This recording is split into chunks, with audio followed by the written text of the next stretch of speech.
here for Stretford Paddock. That's Joe Smith. This is Paddock Live, and I am absolutely buzzing. Interesting, Do you know why? Why? Because we're in a title race. What? Well, right, hang on a minute. Yeah. I've been listening all season to everyone telling me how Spurs are in a title race. That's true. Yeah. And City are obviously in a title race. City are in a title race, right? We're level with Spurs and 3 points behind City. So why are we not in a title race then? That'll be a little title race then. Little title race. Interesting, isn't it? Tottenham haven't won since, what were you saying, the end of October? October the 27th, beat Crystal Palace, right? Yeah. And then they've lost 3 and drawn 1. Ironically, or lost 4, I think, and drawn 1. Yeah, we've lost 4. Ironically, with Manchester City was the draw, which tells you all you need to know about Manchester City, by the way. Yeah. And yeah, like unravelling slightly. Amazing. But we said this, me and you were talking, weren't we, about the Ole Gunnar Solskjaer vibes in his first season at United. We were getting a bit from Postecoglou. You come in, you take over from an authoritarian manager. And let's not forget as well with Tottenham, back-to-back authoritarian. Some of the players who've been there for 3 or 4 years went from Jose to Conte. Like, horrible. Jesus. Like, Poch's everyone's mate, and then you bring in the horrible stepfather, and then he dies. His horrible stepfather. And his horrible stepfather takes over, and he's like, oh my God, this is horrible. And then Postecoglou, yes, we know he lost Harry Kane before anyone says it, but still got a very good team. Brings like Basuma back into the fold. He does bits, good signings in Maddison, in the kid defender Van der Ven, thank you. Yeah. Injuries, now they're struggling. United, level with them on points. Don't worry about the goal difference. No one cares about that anymore. That's not even a thing. And like we said, 3 points behind City. Yeah. It's madness, isn't it? And you really, especially, let's face it, we're still first half of the season. It's relatively early on. Like 4 wins in a row, and we saw it, didn't we? Well, it was 3 wins in a row. You go from being, the manager about to get sacked to being the most informed team in the league, and all of a sudden you're a small amount of points from X team that 3 weeks ago was the flavour of the month. Tottenham were, we're talking about them as a whole different team. They've been revolutionised. Postecoglou getting back-to-back fucking Manager of the Month awards and all that. And, I feel for him a little bit because I don't dislike Tottenham. No. And, if you gave me the option of Tottenham, City, Liverpool or Arsenal to win the league, I would have picked Tottenham. 100%. But the thing I didn't like, and a thing that always happens is, Postecoglou was being used as almost a stick to beat Ten Hag with. And that pisses me off because let them do well. Let him have some success. Don't use it to say that Ten Hag is shit because of this, that and the other. Yeah. They've had a couple of injuries and a suspension or 2 and all of a sudden they can't get a point. No. That's not great. And just as far as United are concerned, I think it's excellent to see United are, within sniffing distance of top 4, which is fantastic. I feel like Eric Ten Hag, and a journalist we spoke to, if you remember, said something about this as well. He said it off camera, so I won't grass him up, but I think sometimes he lacks a little bit of charisma in a press conference. I can see that. Like, he's not a bad guy. We've been at press conferences, pre-season as well. Everyone's a bit friendly on pre-season, unless you're Jose Mourinho, in which case you're trying to get yourself fired. But he was all right, and he's like, he came across well, and he answered questions well, and everything was hunky-dory. But he's not like Postecoglou, who's your mate or this sort of avuncular type character who's like, he's got a bit of a joke. I just play football the right way, mate. Yeah. And it's like, you love Postecoglou, don't you? Do you know what I mean? Yeah. He doesn't have that about him, Ten Hag. He's a bit more of almost like a footballing nerd who's in his own little world, and it's like sometimes you think he's the sort of Mark Zuckerberg of managers, isn't he? He's locked in. You can see him leaving the house naked and going, oh God, I've got to put some He's clothes not on. The sort of Steve Ballmer, Microsoft, where he's coming on stage. Woo! He's not that guy. No. He's locked in with his headphones in a dark room, coding. Exactly. You know what I mean? And that he loves that. Yeah, he does. So there's a bit of that with Ten Hag, which goes against him because the journalists aren't going, when things aren't going too well, going, well, this guy, you like him, or he's great. This guy's, I don't know if he's going to survive. He's a bit of a, nerd. So I do think he suffers a little bit from that. Obviously, he's had a bit of a funny one this week with banning some journalists. Mm-hmm. We've dealt with that already on the channel. I don't need to go into it too much. They got banned. I mean, I don't think it's permanent, is it? No, it's not. I think Lucas was in there post-match. I think he had a quote. So he's already back in there. I think we'll see tomorrow what happened with Dawson and McDonald. And Cave Solikol don't even go to the press conferences anyway. I don't know what that's about. He's on Melissa Reddy. So I don't know what the crack was. Anyway, what have we got for us? We've got a few things to talk about. So we're talking Ten Hag. He's getting tough we've seen a few reports this week and last day or two about certain players that have just taken one step too far against Erik ten Hag, and they may be seeing the door. We've got a picture of a few of them there. Let's just get straight into it because we've got Jim Ratcliffe here. This is the first stage, but we'll see later down here. We're talking about some of these transfers, so we'll get into this and let's hit the first pun of the day. So Jim Ratcliffe hanger. There you go. Do you know what? I'll let you have that one. Cliffhanger. Because I like the film Cliffhanger. John Lithgow's performance in Cliffhanger is one of the seminal baddie Really? performances of the early 90s. Yeah. I'll put my neck out and say that. Yeah. He is an absolute perfected cartoon villain. Really? Right? He's amazing. You know what I mean? He's got the whole slightly English American accent. Yes, you're alive. Yeah. You're a resilient bastard. It's like, what? Yeah. What's this? Yeah. It's nonsense, but I love that film because of him. Anyway, so let's get into this thing because it's a whole big thing. So Jim Ratcliffe hanger. Jim Ratcliffe announcement delay as Casemiro and Varane could be for sale. There we go. So Jim Ratcliffe's 25% stake in Manchester United has been pushed back and will now reportedly be announced the week after next. United Chiefs were hoping to present the Ineos Chiefs investment. So many Chiefs here before Tuesday's Champions League game at Old Trafford, but a legal requirement has forced a slight delay.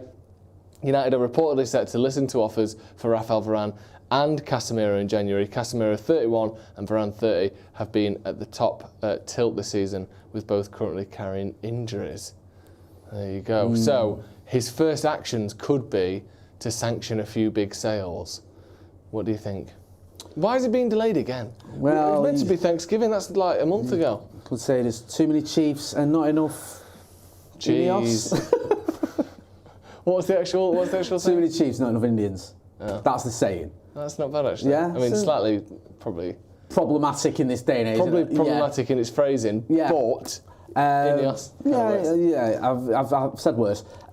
This thing with Casemiro, it's like he's got to be in his bonnet about Casemiro. Yeah. We were in this months ago, weren't we? Yeah. That when he came to Carrington, he wasn't interested in the facilities. No. He just wanted to tell the people there that they were stupid for buying Casemiro, which seemed bizarre because it's not really relevant to what you're doing. It's not. And if I was Casemiro playing over the last 6 weeks, I would be thinking, oh, this new owner doesn't like me. No, I might be on my way. So, so Jim, have you seen the trading facilities? Casemiro, did you buy him, did you? Well, it wasn't just... Was that your idea, was it? It wasn't my idea. 70 million, he's 30 in it. Yeah, but I'm just saying, had to get how many years did you give him? 4 years with an extension for what? Are you stupid? Are you thick? I'm not thick as such. Do you know what I mean? Right, I've just got a little loose with my bank Jim, account. we're going to have some refreshments if you're... Yeah.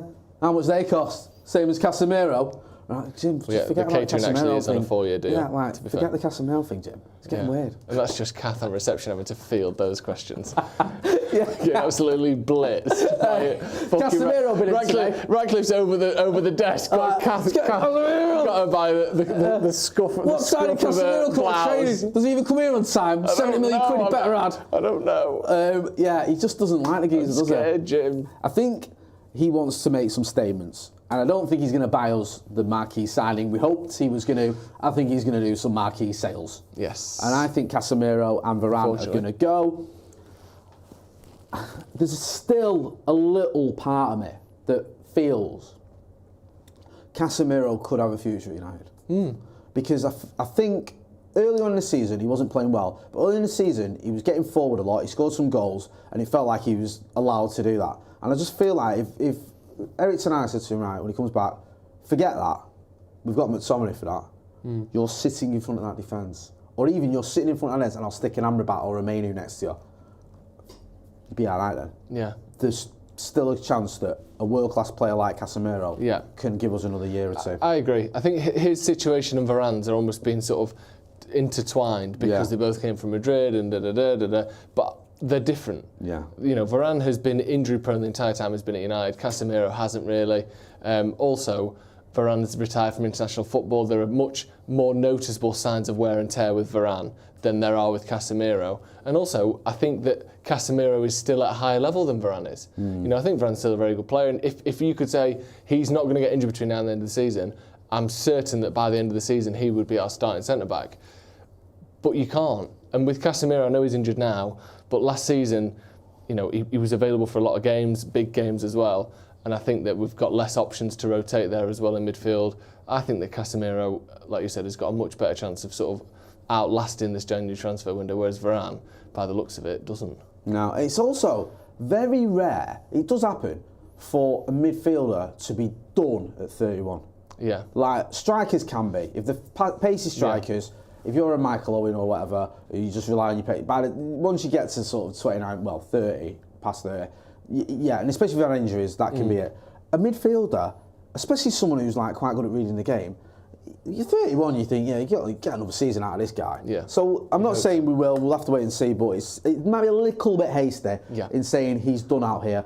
Cody Hayes has been a member of the academy for 35 months. Says second half of the season, we're doing a title charge.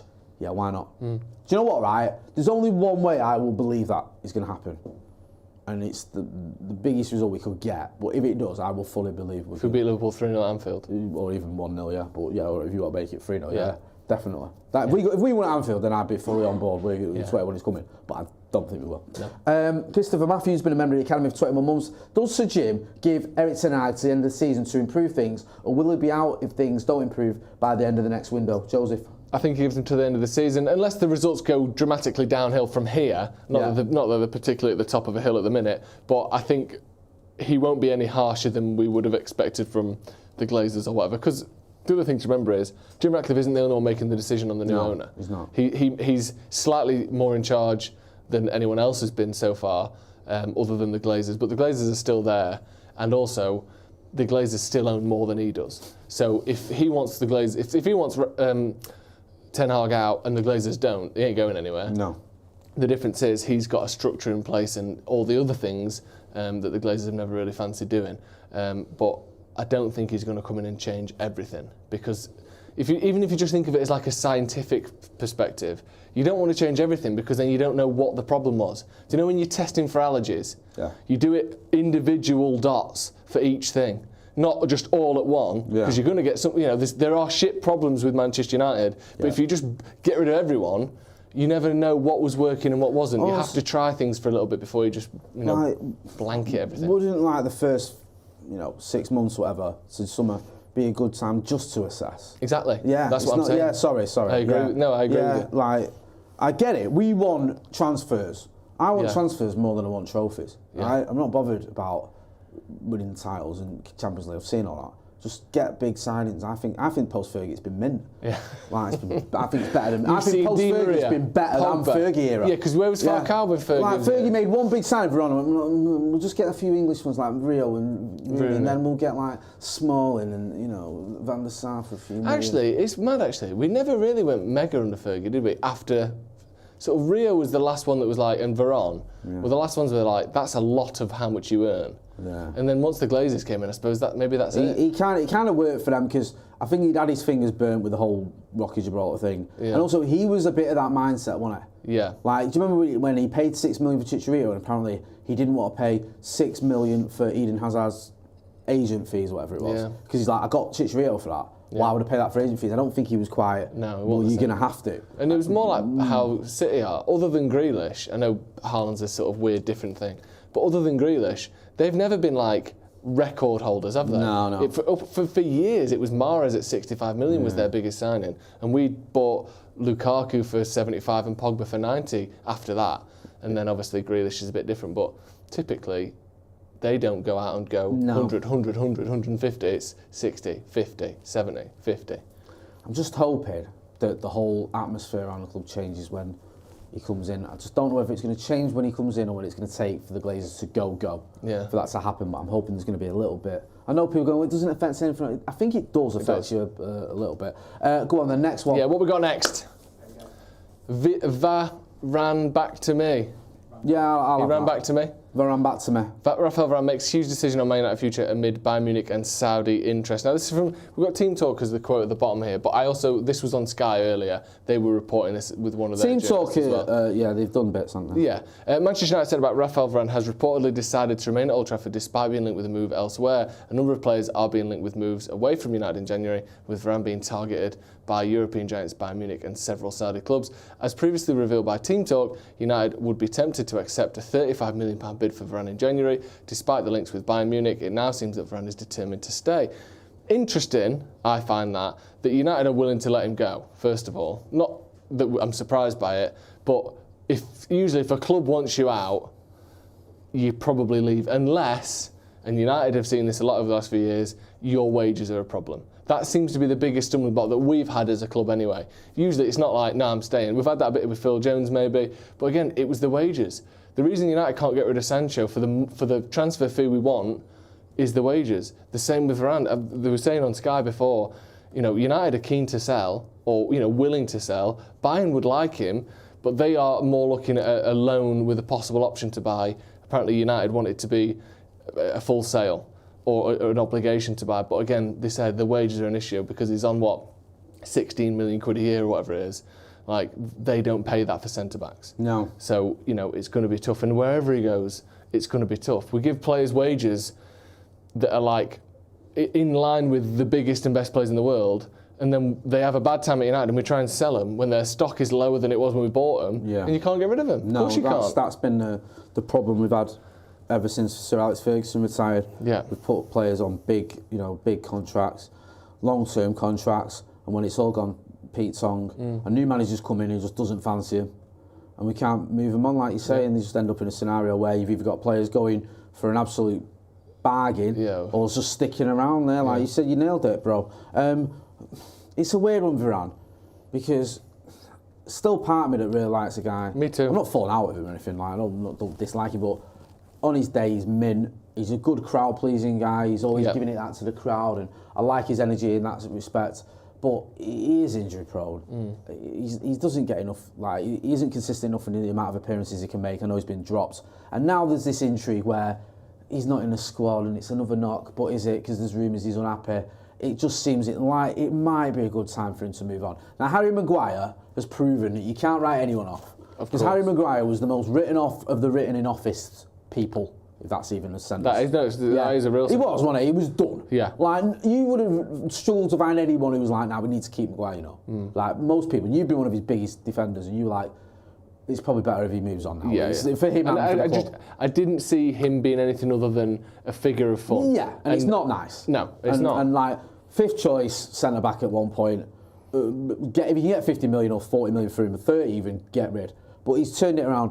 Varane might, still be able to do that. Yeah. Because I think, naturally, in terms of ability, he's probably a better defender than Harry Maguire. Well, he is a better defender than Harry Maguire. Yeah. It's just whether he can stay fit, whether he wants to do that, whether he's willing to do that, and whether the manager has seen his ass with him a little bit. Because if he has gone, I'm not training today, or I'm not training, because that'd be like probably a sackable offence, but, boss, I've got a bit of a tweak. Have you, though? Yeah, just, ever since I found out I'm not being picked, my hamstring's gone. Yeah. Like, Ericsson, I might not be feeling him, so wait and see. But tell you what, if you're Rafael Varane, it's not a bad little career that if you go, was it Lille he was at, to Real Madrid.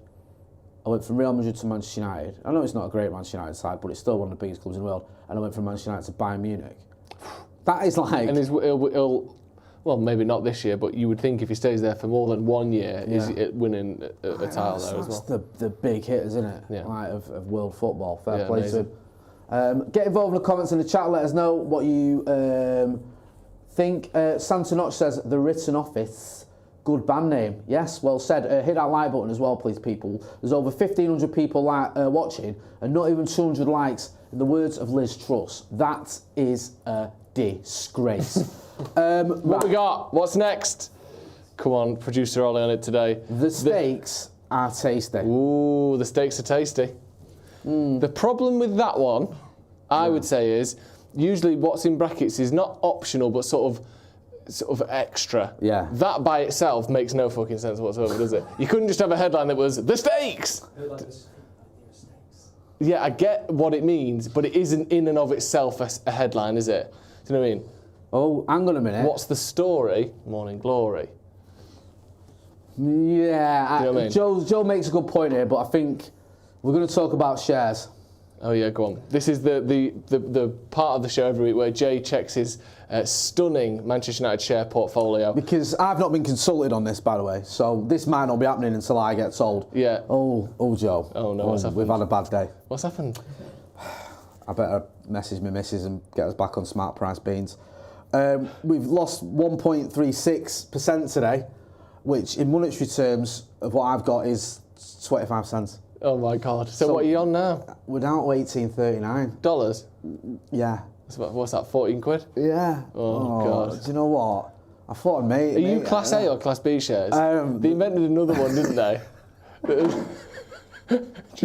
Because A are the shit ones, aren't they? So it was above A. It was like Class Omega shares. And yours aren't. I literally get punched in the face for asking for a vote. I don't not just get a vote. If I ask for one, I get physically assaulted. That's that's in the small print. Yeah, you have to pay them to give them I just back. love that it says portfolio value. Portfolio, like you're 14 quid. Yeah, like you're some great property magnate. Yeah, do you know what I mean? I'm sorry, but why have you got a picture of Harry Hill here? Don't you think that looks like our guy? The press officer, Andrew Ward. Andrew Ward.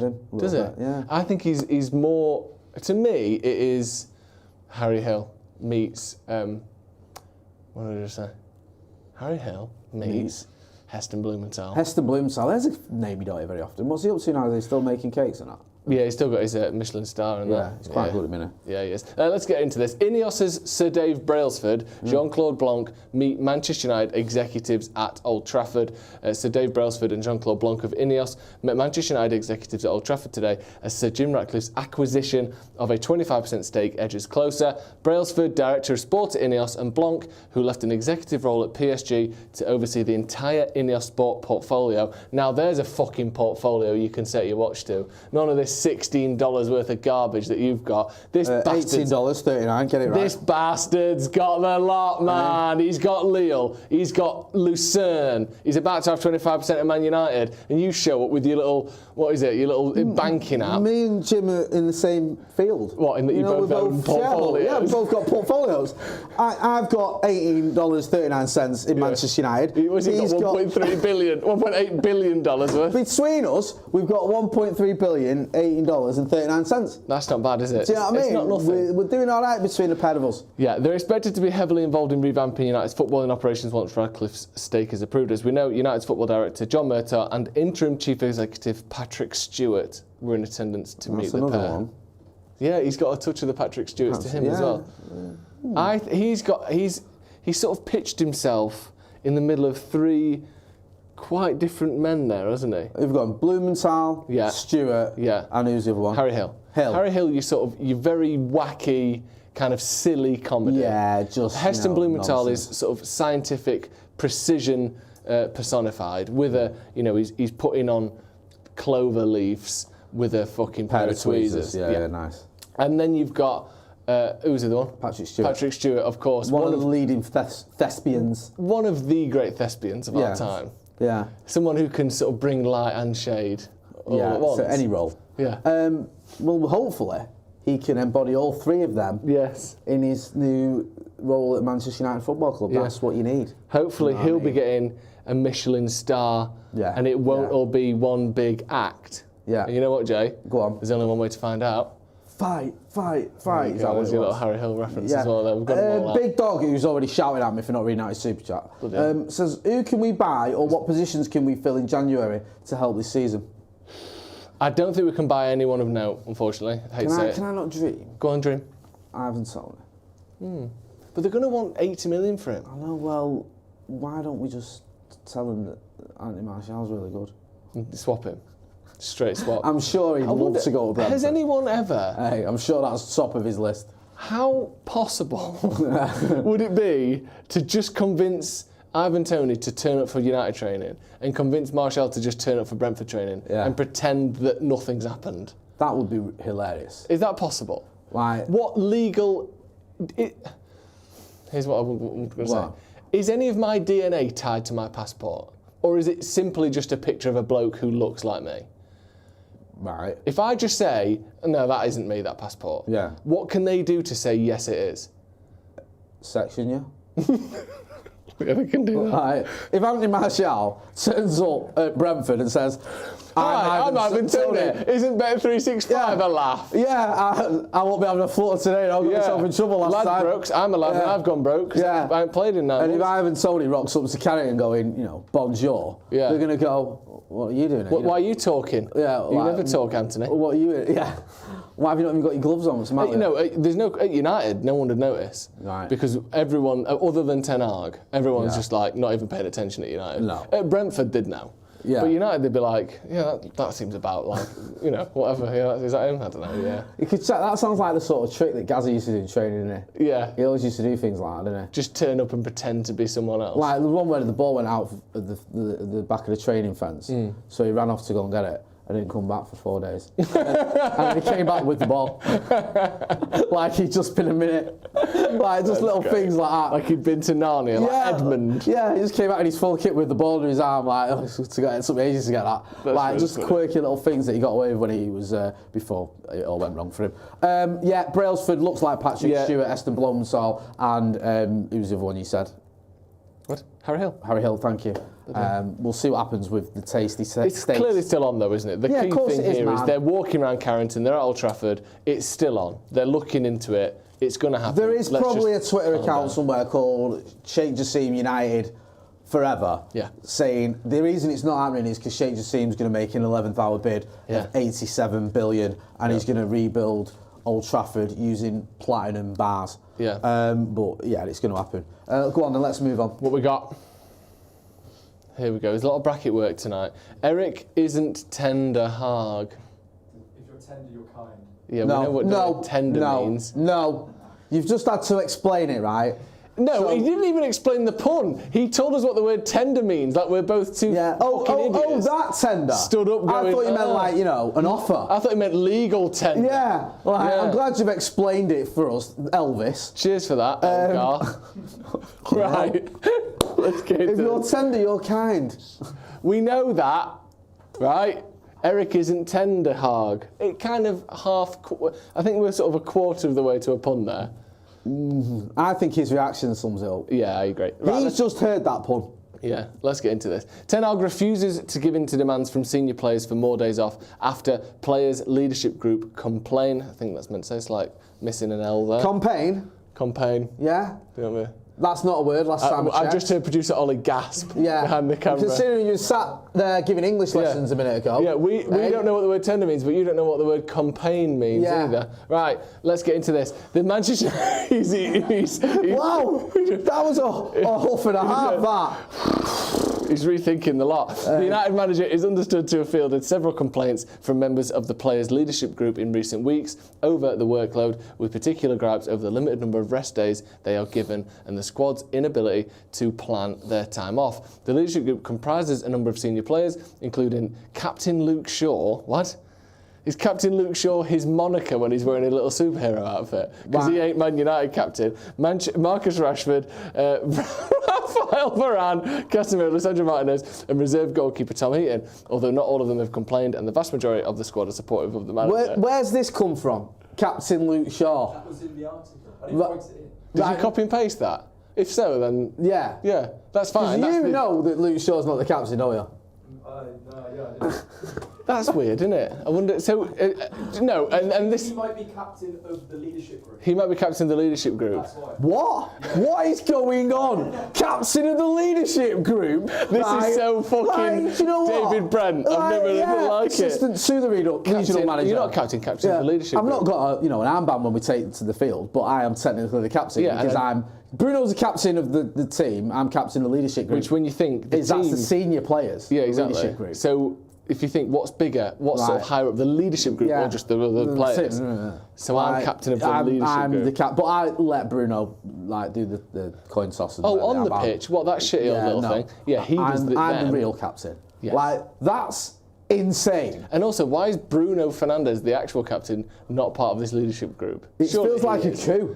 Yeah. Doesn't it? It feels like he's coming into training and people go, right, skipper, and he's turning around and going, no, not you, Luke. Yeah. He's going, what? Nothing. You don't need to know about. They all come in their suits with their arms. You don't need to know about our secret leadership group. nothing. What? What leadership? No, nothing. No, Luke Shaw investigates. Yeah.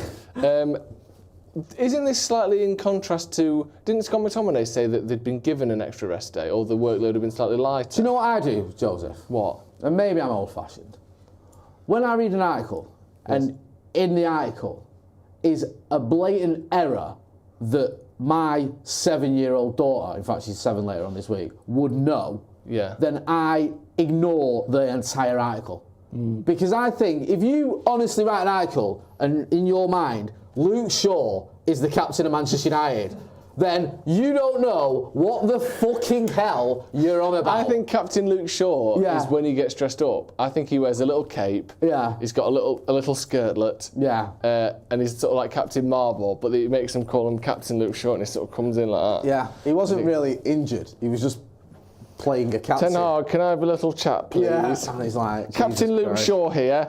Actually, I speak on behalf of everyone when I say we don't like running no more. Yeah. Like. No! Come on, Captain Luke Shaw, out you go, mate. Go and have your soup. None of this. I'll fly to the cafeteria. I think none of this happened. I don't either. I think, it's so undermined by the fact that he thinks that Luke Shaw is the captain of Manchester United that I cannot take any of it as gospel. It looks like nonsense to me. And then, I'm sorry. I'm sorry. And also, the number of rest days, people are going to complain. Reserve goalkeeper Tom Heaton. No, he hasn't. Yeah. This is just nonsense, isn't it? Do you know what I mean? The players' leadership group. It's like them Tories, isn't it? The European research group. The agents of darkness. Like Suella Braverman and Erlot. Yeah. Do you know what I mean? Like having a little sort of coup there in the corner, like undermining the government.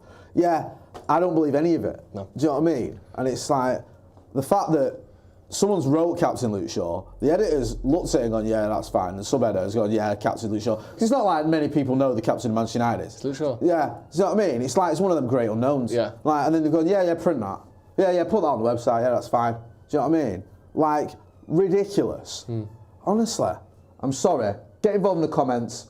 Malp says, Jay and Joe drunk. No, this is just how we roll. Not drunk. Barely. The Ross Murphy says, the WhatsApp group is called the Captain Leadership Group. Luke Shaw's made a logo on He's MS the admin. Paint. Luke Shaw's the admin. Yeah. He's the only one who can delete people out of it. Molly says Luke Shaw heads the 1922 committee. Sweaty Ollie Legend says if Tom Heaton played our Champions League games, we likely lead our group. Oh, do you know what? For this season only, you might not be wrong there. I know. That's fine. I adore Tom Heaton. Yeah, me too. Yeah, he's ace. He's good. And do you know what it is though? You don't know how certain things lead to other things. Like there's times when Onana has come out and collected the ball. Yeah. He has come out and cleared his lines. You just don't know if Tom Heaton hadn't done that, what would have happened there. That's true. So it's too basic to go, oh, he would have saved those shots, but it's a completely different game with a different goalkeeper, so you might have a different scenario. So I understand that point of view, and I think Tom Heaton is a very sort of reliable keeper in the sense of he's not spectacular and he's not going to be a title-winning keeper, but if you want someone who can go in goal and not mess up, he's your guy. And he's good at that, and he won't be like, oh man, I'm going to move Manchester United because he's been here on and off for years. Yeah. So I understand that point of view, but I don't believe any of this dross. What have you got for us next? Is this the last one? Last one. Oh, very good. So on here. Roy's not Keane. It's classic. It works. I like it. Yeah. Roy Keane names 10 players United should let go amid Marcus Rashford verdict. I'm going to read these names out, and as soon as I read them, I want you to say yes or no. Will they be here the next time United win a league title? Okay. Yeah. Right. Roy Keane says the jury's still out on Marcus Rashford amid his temperamental Man United form, but has identified 10 players Ten Hag should get rid of. I'm not sure about Marcus, he said. Keane said the whole package. Personally, his mood swings, just turn up every week and do the business. Keane decided that 10 members of the squad are not to standard and should be offloaded going forwards. Here we go. Will they still be here when United next win the Premier League title? Lindelof? No. Maguire? No. Varane? No. Dalot?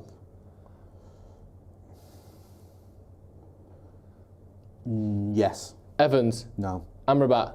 Yes. Ericsson? No. Anthony? No. Martial? No. Sancho? No.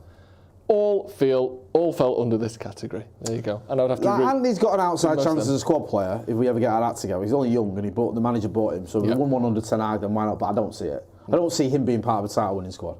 No. Dalot, I think he can be a squad player in a title-winning side. Yeah. I don't know if he starts every week. Amrabat, I like the guy. He's not old. He's 27 or whatever he is, so he's got a few years in him. So yeah, maybe, but it's weird, isn't it? Because I don't know, man. When I think of what's going on with Sir Jim Ratcliffe, I think of what's going on with his current team. I think of the fact, I'm old enough to remember seeing my dad and his mates celebrating like with tears of joy when we won it after waiting 26 years. You see what happened with the Scousers, they went 30 years. It can happen. It can. You can be one of the biggest clubs in England and go 26 years or 30 years like Liverpool did without winning a title. And, it just happens. You have a few near misses, bad management, whatever. I don't see that happening at United. I think that if Ratcliffe comes in, and I think we stick with Ten Hag and back him properly, I think he can win a title within 3 years. I think 3 years could probably be the time to do it, because that means he'll have been here for 5. That's when you should be realistically challenging and winning titles. But it's just a great unknown, isn't it? Yeah, it really is. Yes. I'll go through some comments before we wrap up. Malp says Rashi needs to go. Daniel Berry says add Marcus to the no list. He's got no love at the minute, has he, Marcus? Mangua says Rashford going but Mount staying would be actually criminal to Man United heritage. Matt Wick says Shaw probably be one of the heads of the leadership group, seeing he's our most senior player right now. He might be one of the heads, but he's not the captain of anything. Captain of the leadership group. Unless he's captain of the leadership, which is just bizarre. I'm going to wrap it up there. Yes. Thanks to everyone who got involved in the comments in the chat. It's been a really enjoyable evening. I'm going to be back in the morning with the news from outside Old Trafford. Very nice. Me and brother Joseph are going to be here on Saturday, is it? For the game against Bournemouth. Yes. And the preview's coming out tomorrow as well. Yes. Me and you have recorded that preview already, let's just be honest. Because I'm wearing the same clothes. No. And so are you. Nah. But yeah, the preview will be out tomorrow. News out in the morning. Me and Joe on the watch along on Saturday. So make sure you are hitting like, share and subscribe. Go and check Joe out on the Sloppy Joe's podcast. You know where to find me. This has been Paddock Live. Thanks for watching.